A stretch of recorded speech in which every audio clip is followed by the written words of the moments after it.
Good morning students, Seema Sharma PGT Biology from Suraj School. Okay students, today we will discuss about a new chapter that is natural resources. So very first, what is natural resources? As we know, our earth is only planet on which life exists, right?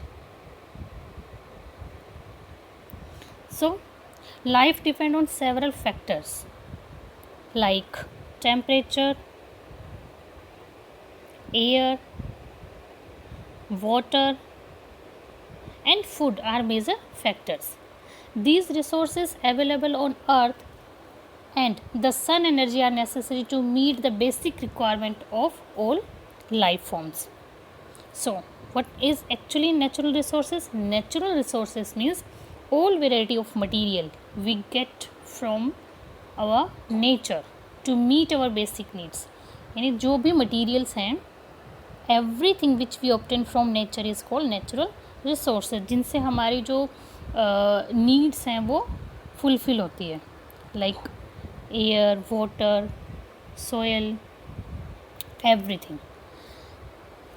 Air is a mixture of many gases like nitrogen, oxygen, carbon dioxide and water vapor. How do we classify natural resources? How can we identify about the natural resources? So it's a inexhaustible resources and exhaustible resources. So what is this exhaustible and inexhaustible resources? Exhaustible resources, these resources are not likely to be exhausted by the continuously. If we are continuously using it, ये तो भी exhaust नहीं होंगे, ख़त्म नहीं होंगे, like air, water and solar energy. And what about exhaustible resources?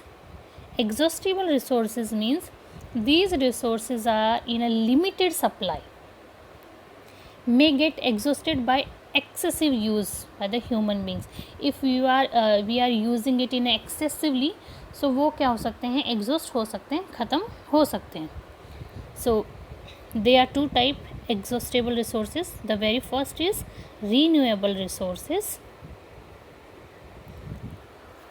Renewable means exhaustible resources are two kind of. Very first renewable resources and second is non-renewable resources. Renewable resources, things that can be replaced in a relatively short amount of time. That means these are exhaustible resources which get replenished with a reasonable time. एक time पे, कम time पे ये हमें दोबारा मिल सकते हैं, but हमें इन्हें वाइजली यूज़ करना होता है.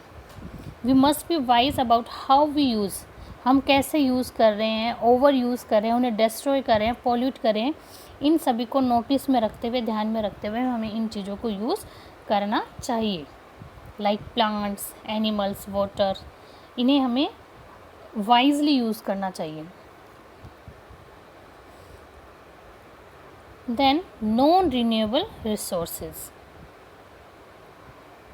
Non-renewable resources, these are abiotic resources which cannot be replenished by recycling or replacement.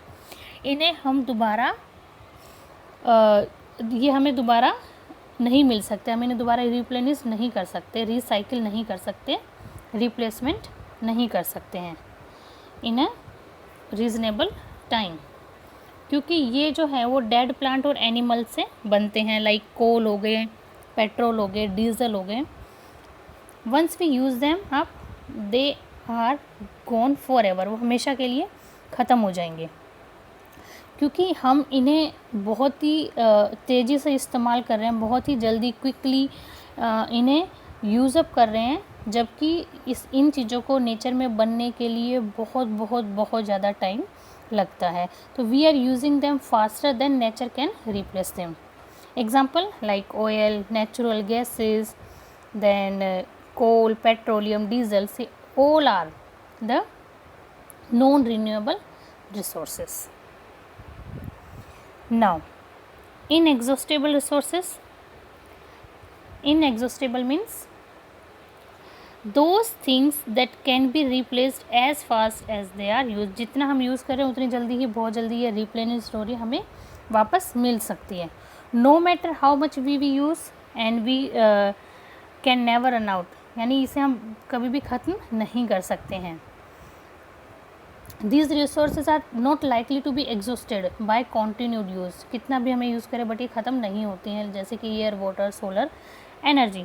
No matter how much we use, example like sunlight, oceans, wind, all are the examples or inexhaustible resources. Exhaustible resources means these resources are in limited supply. Exhaustible हमें limited होते हैं और वो exhaust ख़त्म हो सकते हैं अगर हम उन्हें बहुत ज़्यादा यूज़ करते हैं.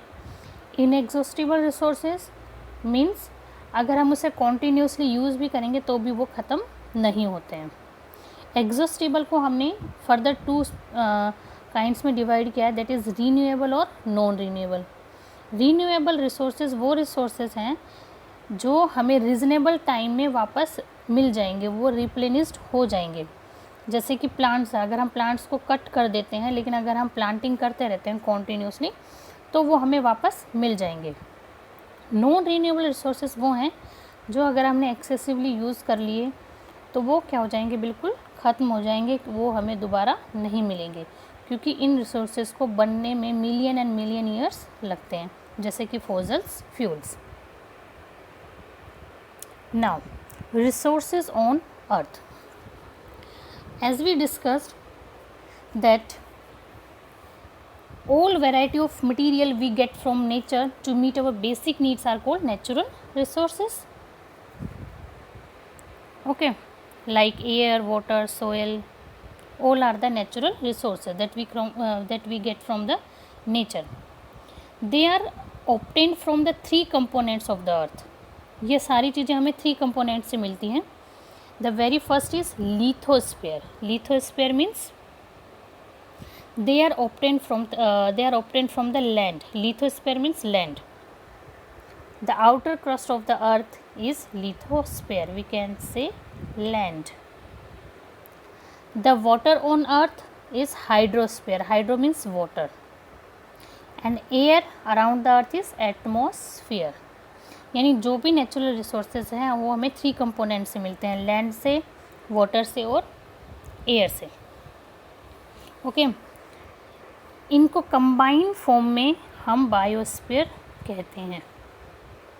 लिथोस्फीयर, हाइड्रोस्फीयर, एटमॉस्फेयर को कंबाइनली फॉर्म में हम बायोस्फीयर कहते हैं. This is the lithosphere, water, hydrosphere, atmosphere, और इन सब पूरे इंट्रैक्शन को हम क्या कहते हैं, बायोस्फीयर. यानी जहाँ पे हमें तीनों ही चीज़ें मिल रही हैं उसे हम कहेंगे biosphere. Okay, you know atmosphere it is a blanket of air that cover the whole earth. जिसने पूरी अर्थ को क्या कर रखा है, कवर कर रखा है. And if I am talking about hydrosphere, it is the water component of the earth. Water covers about 71% of the earth's surface, and this water it occurs in ocean, rivers, pond, etc. And water is also found as underground water resources, you know. Lithosphere, it is the outer solid crust of the earth. It is also called land, and its upper thin weathered layer is called soil. जो सबसे ऊपर वाली जो layer होती है उसको हम क्या कहेंगे, soil. Today we discussed about biosphere and natural sphere. Thank you so much students. Have a nice day.